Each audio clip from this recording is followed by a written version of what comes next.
Hi everyone, my name is Chloe, and today I'm here to talk about my first half of June wrap up. So, I'm not going to lie, the first half of June was a little rough, and not in terms of quantity, but in terms of quality. So, I read 13 books, and the average page length was 257 pages.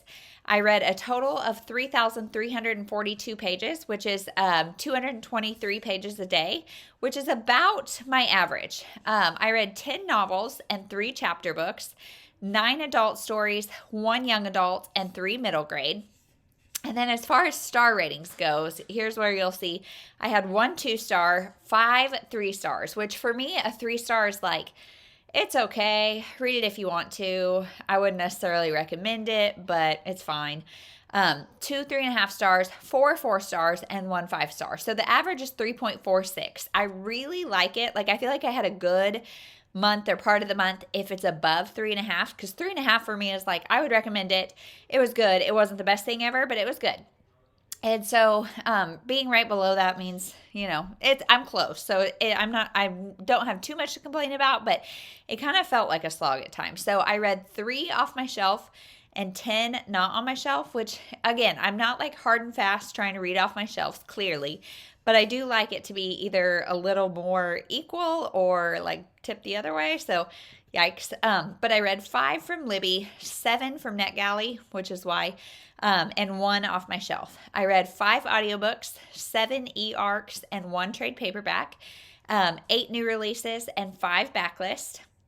And then as far as the genre goes, I read 4 mystery thrillers, 3 romance, 2 magical realism, 2 nonfiction, 1 contemporary, and 1 women's fiction. So depending how you classify those, some can move to different categories, but kind of all over the board. So let's just go ahead and get into the book. So the first one I read was Home Field Advantage by Dahlia Adler. So I gave this book 3 stars. This is a young adult story about the head cheerleader and the new quarterback in town. And it is a female-female relationship. And I didn't know that going in, which was fine. It was a great way to start Pride Month. Happy surprise. But this one is definitely very YA. And I'm 33 years old. I'm just not the target audience for that. So if you're really into YA romance, you might like this. It was a little steamier than I like. And I've talked about this, I feel like lately in every video. I really don't like the way Christians were portrayed in this book. So the cheerleader has a best friend who is a Christian, and she is just portrayed as this uber judgmental, just kind of jerk, and that's the only representation of Christianity. There's no real discussion about it, just talking about how she is a religious household and this is how they are. And I just don't appreciate that, didn't like that. Overall, I didn't really feel the chemistry between our 2 main characters, so there was a 3-star for me. Next is The Final Hunt by Audrey J. Cole, and this one I gave 4 stars. This is a short thriller about a woman who, her husband is going hiking on this mountain with his friend, and he goes missing, presumably eaten by wolves. So, or a bear or something. I can't remember. Supposedly eaten. But as she is going through his things, she finds some incriminating photos that he may be this notorious teacher killer. It's a serial killer called the teacher killer, and she thinks maybe her husband was it. So she's like, is he really dead? Was he escaping? What happened? I loved our main character in the story. She is a take charge lady. She didn't believe what the cops were saying, and so she went and took matters into her own hands, and I just loved that. And the retribution that she gets in the end is so good. What she does is so bad A that it was really cool to see. Things I didn't like about this story: it's super predictable, and we don't get any background of them as husband and wife. And I really wish we would have, just for character development for both of them, because we see things as the story unfolds, that if we knew them a little bit better, I think it would have been more impactful. So overall, I gave it 4 stars. Definitely not perfect, but it was good if you're wanting just a quick thriller. And it's set in the Alaskan wilderness, and I would say the setting is really good. So definitely read that. Then I read The Garden of Broken Things, and I gave this one 3 stars. This is a literary fiction about a woman who takes her young son. I can't remember. He's a teenager. I can't remember exactly how old, but takes him back to Haiti, where she is from, to, one, protect him because they live in New York City, and he's a young black teen, and it's kind of dangerous for him. You know, things are kind of not going great for him, and to show him like where they're from. So she goes back, and it's before a huge earthquake. Now, this was written before the earthquake in Haiti actually happened, so that's interesting. But we get the story, her story, and her, like the mother's story, kind of her background, and then also her cousin, who is a little bit bitter about things. Her cousin lives in Haiti, and she has a young daughter, and so we get the 2 women's stories. This is really like dramatic, really heartbreaking, really intense at times. I just personally am not a huge fan of literary fiction, and I kind of struggle with that style of writing. And not that it's like a universal style of writing, but it's definitely slower, more kind of metaphorical, more descriptive, and that's just not my favorite writing style. So I give that one 3 stars. Next is Radical Compassion by Tara Brach, maybe. I gave this one 3 stars, and I'm kind of wondering if it needs to be even lower. This is a nonfiction about compassion for yourself, for others, etc. It has the RAIN method, RAIN, which is a way of just kind of like catching your thoughts and your behaviors and things and kind of analyzing them and really sitting with them and acknowledging them and acting accordingly. And I love books that are like practical about that. Like, I have action steps of things I can do. I did not like, this book is very, very, very new agey, and almost like if it was going to take a religious leaning, it would be kind of Buddhist, but it was very new agey. And listening to the podcast, the audiobook was not the way to go, because I think it's the author that narrates it herself, and the narration is just terrible on this book, and some of the examples are terrible. This was not for me, but it's definitely got an audience. It's just not me. Then I read The House Sitter by Ellery A. Kane. This was my 2 stars. So this like has this cover that really intrigued me. It sounded really interesting, but it was bad. So this is about an older lady. She's like 70, but on the audiobook, she sounds like this feeble, like super old.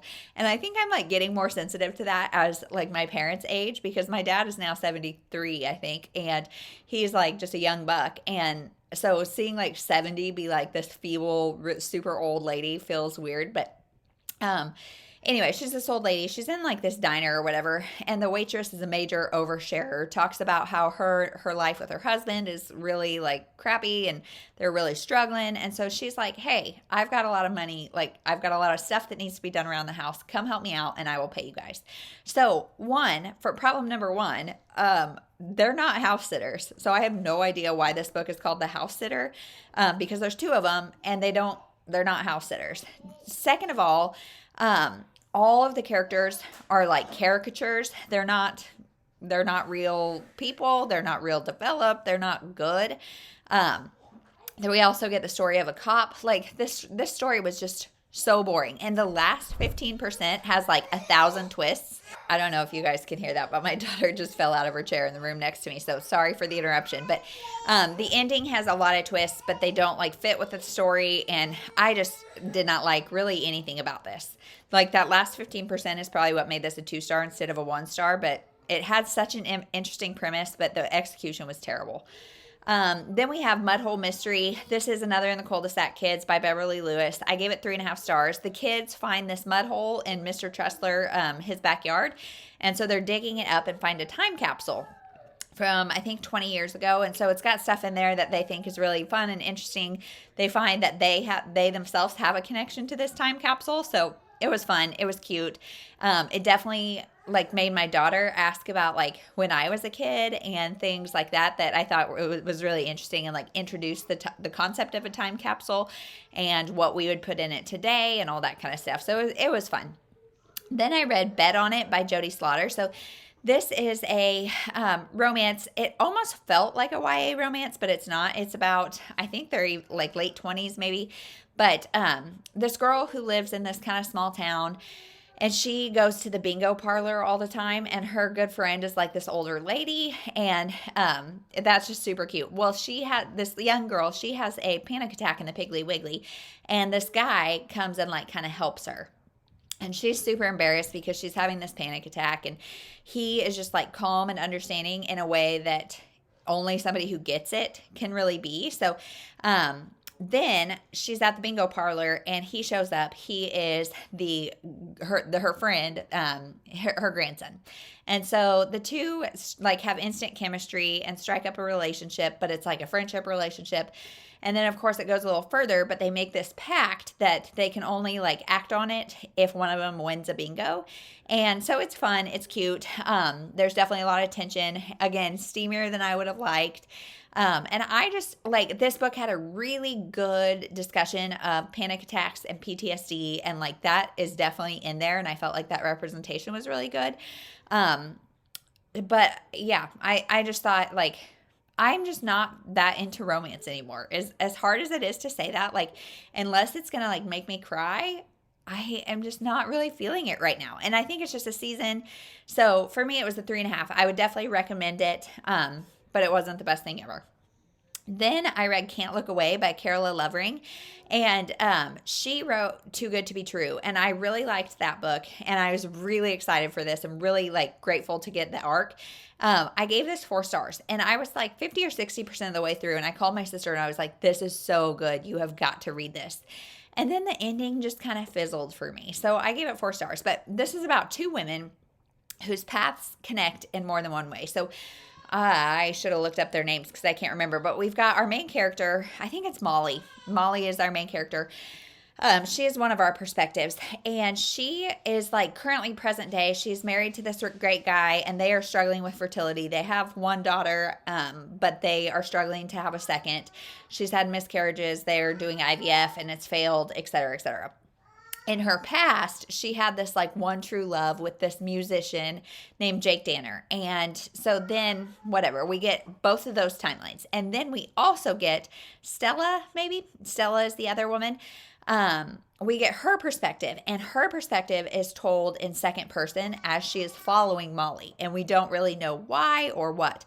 And the two interact in the present timeline, obviously, kind of. And so we don't know how they're connected, why Stella's following her, if they have a past together, if so, what it is.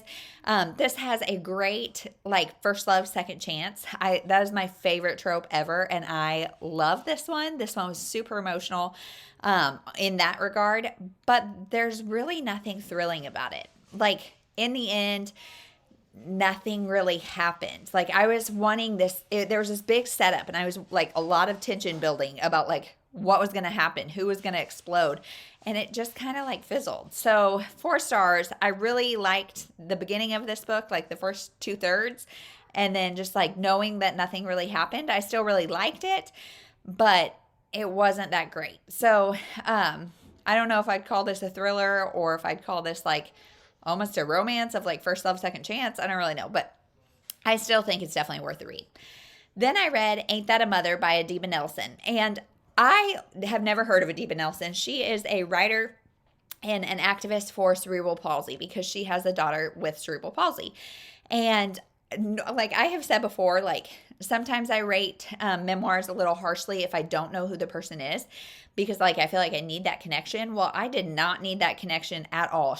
This book was so good. It's like I said, I actually gave this 5 stars. This was my 5-star read because this is her story of dating and trying to break like generational trends and generational like things she doesn't want to repeat, but then kind of happen anyway. And her story of being a Black woman in today's world and having a daughter with a disability, and it was just so good. And she narrates the audiobook on her own, and there are times where she gets like super choked up, and it made me get super choked up. And then there were times that I was laughing. Like, you feel it all in this book, and it was so good. Definitely recommend anybody read this. I thought it was so good. Then we read, we went to my parents' house, which is a couple hours away from us. And so my oldest daughter, we kind of suspect might get car sick because she always says her head hurts. And we can't figure out any reason why. So I don't know if she's getting dizzy or what's going on. So this time I said, well, let's try audiobooks. We've never done audiobooks with her in the car, but we did, and she loved it. So she chose Zoe and Sassafras. That's a series we have jumped in and out of before, and she loves it. So we read 2 of those. Those are by Asia Citro. So we read Caterflies and Ice and Unicorns and Germs.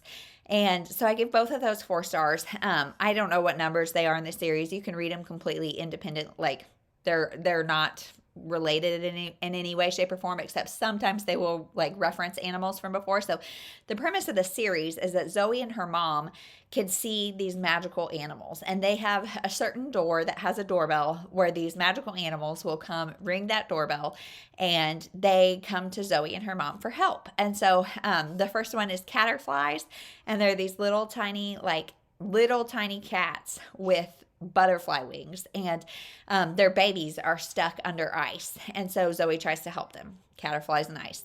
Then we've got Unicorns and Germs. So a unicorn comes to their door, and he's got like an infected cut, and they need help. And these are all really science-based, and she walks through like the scientific method, and these are great for teaching science and like getting kids inquisitive and teaching about like scientific properties. So salt and kind of what that does to ice, but also what it does to plants, and germs and antibacterials and things like yogurt and live cultures. Like all of that is discussed, and it was really done in a really good digestible way for kids. So I love the series and would definitely recommend you pick them up.